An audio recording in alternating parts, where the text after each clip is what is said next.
diri dulu. Baik, nama saya Jenny. Bagaimana tadi perjalanannya? Tadi perjalanan lancar, saya keadaannya mulai sekarang baik-baik saja. Saya menyebut Anda dengan panggilan Jenny aja. Perkenalkan saya Arna, Anda bisa menyebut dengan panggilan Ibu, Mbak, atau apapun itu. Sepertinya Pak Jenny sedang untuk bantuan saya sebenarnya. Iya, saya bantuan Ibu. Oh, jadi Pak Jenny paham dengan saya tutup apa? Iya, paham. Apakah sebelumnya pernah mengikuti konseling? Belum. Oke. Sebelum kita masuk ke proses konseling, saya jelaskan dulu sifat, proses, dan konseling itu seperti apa. Sebelumnya saya berterima kasih karena Pak Jenny sudah mendatangi saya. Nah, dalam proses konseling ini ada dengan profesional. Jadi Pak Jenny tidak perlu khawatir. Kita ada asas kerahasiaan.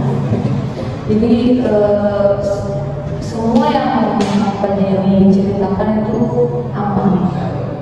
Awalnya saya akan menceritakan, akan mendengarkan cerita Pak Jenny. Setelah itu kita akan mengevaluasi masalah yang Pak Jenny alami. Sebelumnya saya izin merekam sesi konseling ini sebagai dokumentasi. Boleh? Oke, terima kasih. Di dalam konseling ini, apakah ada pertanyaan sebelumnya? Tidak.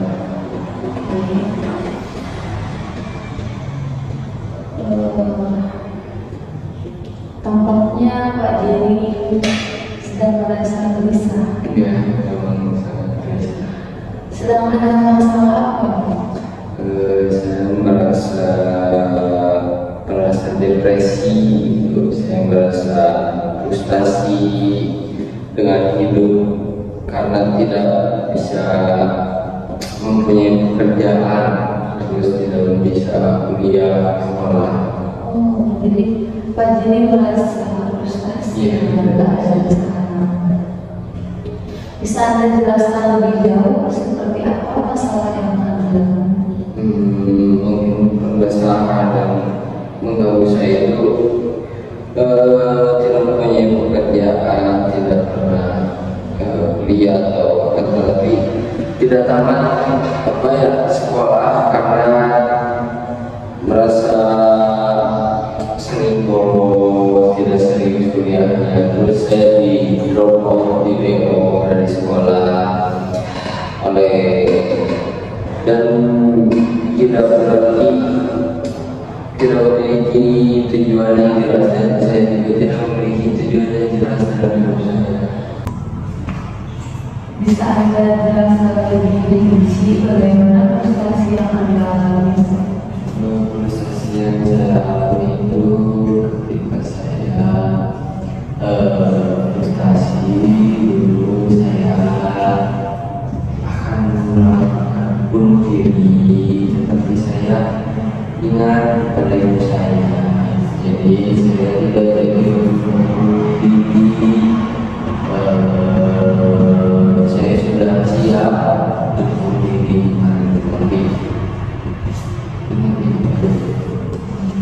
Kira-kira tahu dari mana tentang konseling sehingga mendatangi saya? Pertamanya saya buka HP-nya, saya scroll sosial media, terus saya melihat ada sesi konseling. Nah, saya cari tahu lebih lanjut di sosial media, mencari konseling ini pada ketemu saya baru kenalan ini tidak ada Kembali ke masalah, kalau boleh tahu apa penyebab Pak Jenny melakukan bunuh diri? sendiri karena saya itu di drop out dari sekolah kuliah karena saya itu sering bolos, sering nakal kalau sama bolos itu. Saya tidak memikirkan orang tua saya saya ketika saya bolos terus menjadi frustasi.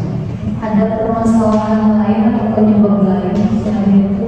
Permasalahan itu ketika saya dekat dengan wanita, saya itu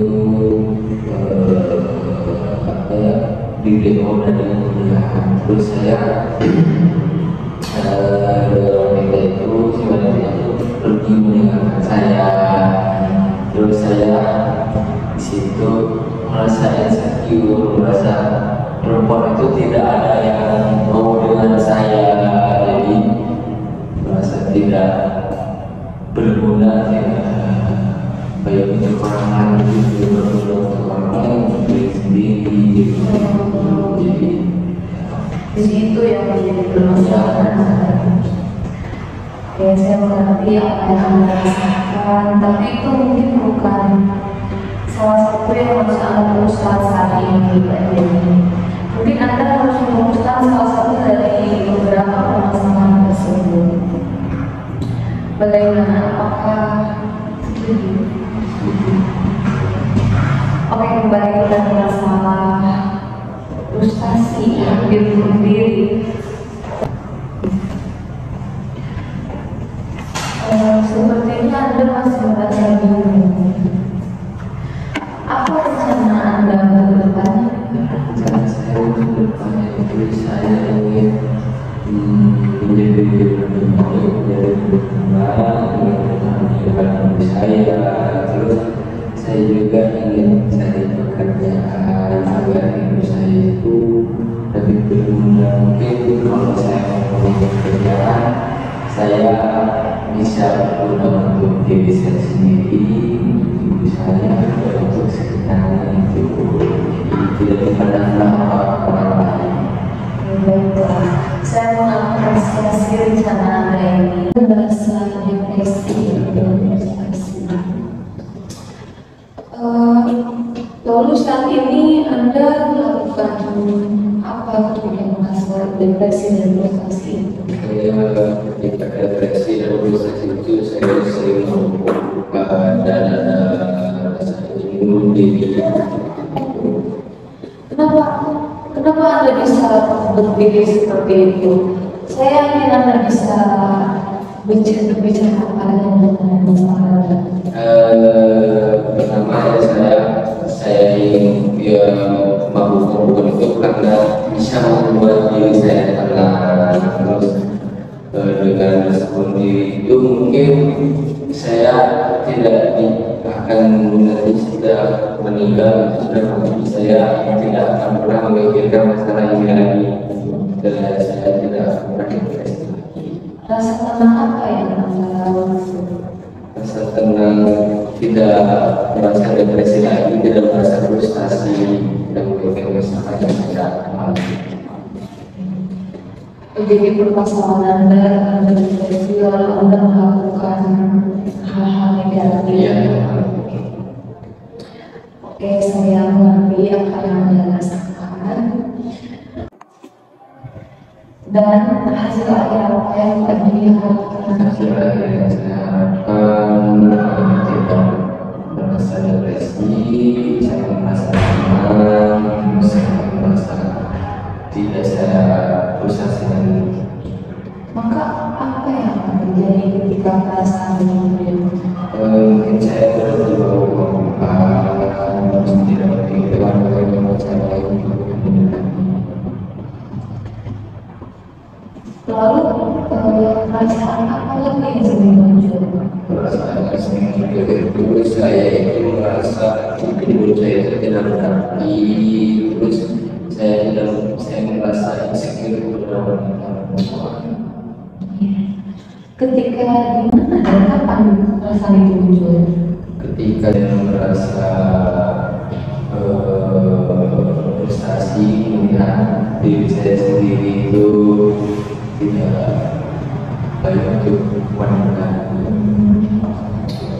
Saya ingin memahami lebih lanjut mengenai perasaan yang dan pikiran yang Anda alami. Bisakah Anda menceritakan lebih rinci bagaimana perasaan frustasi yang Anda rasakan? Saya merasa saya tuh tidak berani karena saya mengangguran, terus saya tidak kuliah dan saya juga tidak mempunyai tujuan hidup, terus saya merasa insecure pada wanita. Oke, saya mengerti. Kita bisa bekerja sama untuk menemukan cara agar Anda merasa lebih baik dan tenang untuk makna dalam hidup. Bagaimana jika kita mulai dengan membahas impian dan tujuan dan jangka pendek yang kita capai? Saya sebenarnya ingin memiliki pekerjaan, terus memiliki kebahagiaan atau bisa membahagiakan orang tua saya atau ibu saya. Tapi saya merasa sulit karena saya tidak punya kualifikasi. Mari kita fokuskan pada langkah-langkah kecil yang bisa Anda ambil untuk mencapai tujuan tersebut.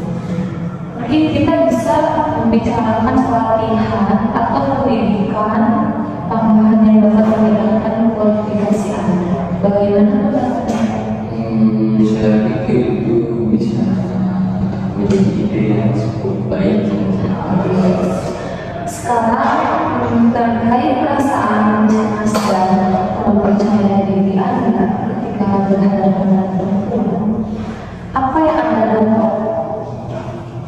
Apa yang Anda dapat lakukan untuk membantu Anda merasa lebih nyaman? Saya tidak yakin, saya selalu merasa mereka akan menilai diri saya. Mungkin kita bisa mencoba pendekatan eksposur bertahan, di mana Anda secara perlahan terbiasa berinteraksi dengan perempuan. Contohnya saya. Selain itu, mari kita bahas pemikiran negatif yang muncul dan cari cara untuk mengganti dengan pemikiran yang lebih positif.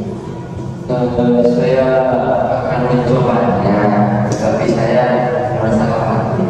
Itu hal yang wajar ya.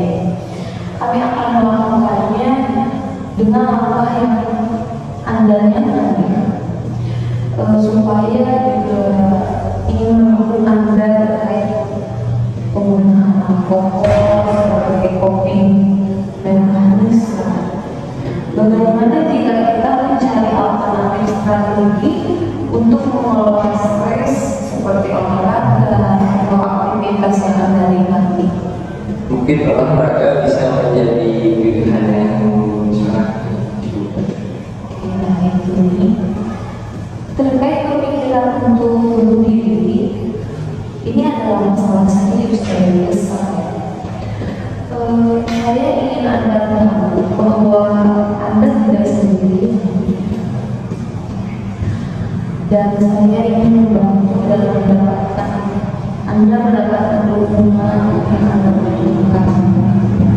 Mungkin kita bisa berbicara mengenai pilihan untuk berbicara dengan orang terdekat atau mencari bantuan profesional lebih lanjut. Saya akan mencobanya dan membicarakannya dengan diri saya. Itu langkah yang baik. Kami juga bisa menyusun rencana keamanan bersama untuk menghadapi suatu situasi sulit. Bagaimana kita mulai dengan membuat daftar sumber daya dan dukungan yang bisa Anda akses ketika Anda merasa kesulitan? Saya rasa itu cukup membantu. Oke. Kita akan terus bekerja sama untuk mengatasi tantangan ini. Setiap langkah kecil menuju perubahan positif adalah pencapaian besar. Mari kita tetap berkomitmen untuk meningkatkan kualitas hidup. Baik. Sepertinya Anda masih merasa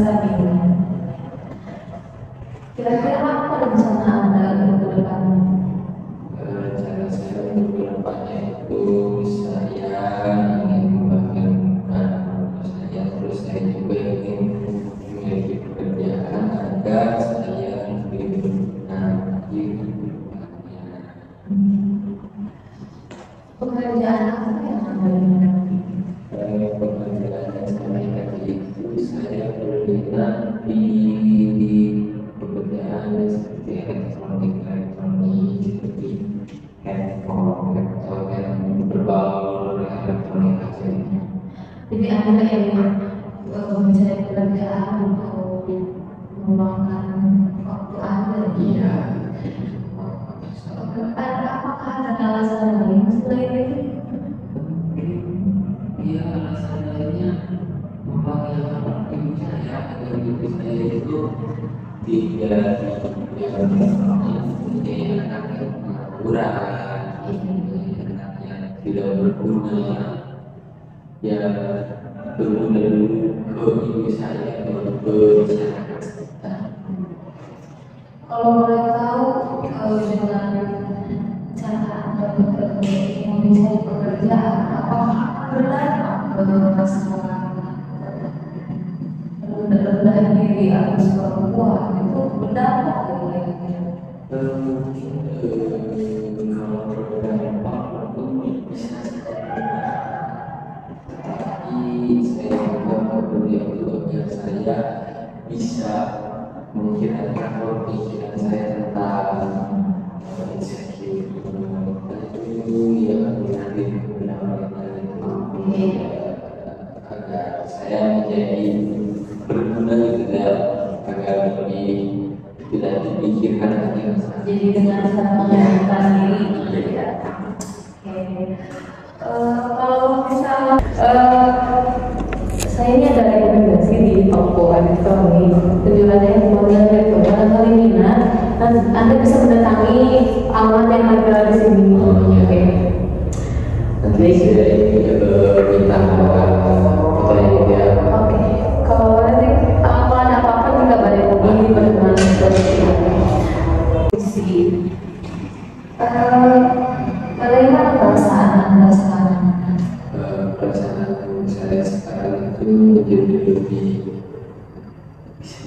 tenang, jadi lebih meluapkan saya tidak bisa menceritakan saya kepada orang lain.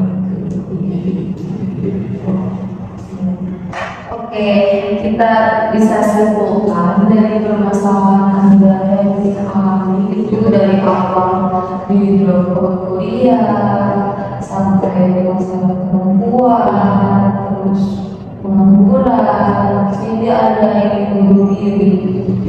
Kita akan mengevaluasi bisnis kemudian. Saya bisa mengerti perasaan Anda, namun saat ini yang menjadi tujuan utama kita adalah tujuan hidup Anda untuk mengurangi depresi yang Anda alami. Mengenai permasalahan tujuan hidup, kita bisa menjadwalkan membicarakan masalah itu lebih lanjut. Bagaimana? Untuk pertemuan selanjutnya kita membahas mengenai masalah rendah diri yang Anda alami. Kemudian kita akan membicarakan permasalahan Anda yang lain. Apa kita bisa berkomunikasi? Oke. Sementara ini apakah masih ada yang ingin disampaikan? Kita tutup saja pembicaraan kali ini. Saya sangat berterima kasih kepada Kak Jenny karena sudah mempercayai saya, sudah mendatangi saya. Sekian. Terima kasih.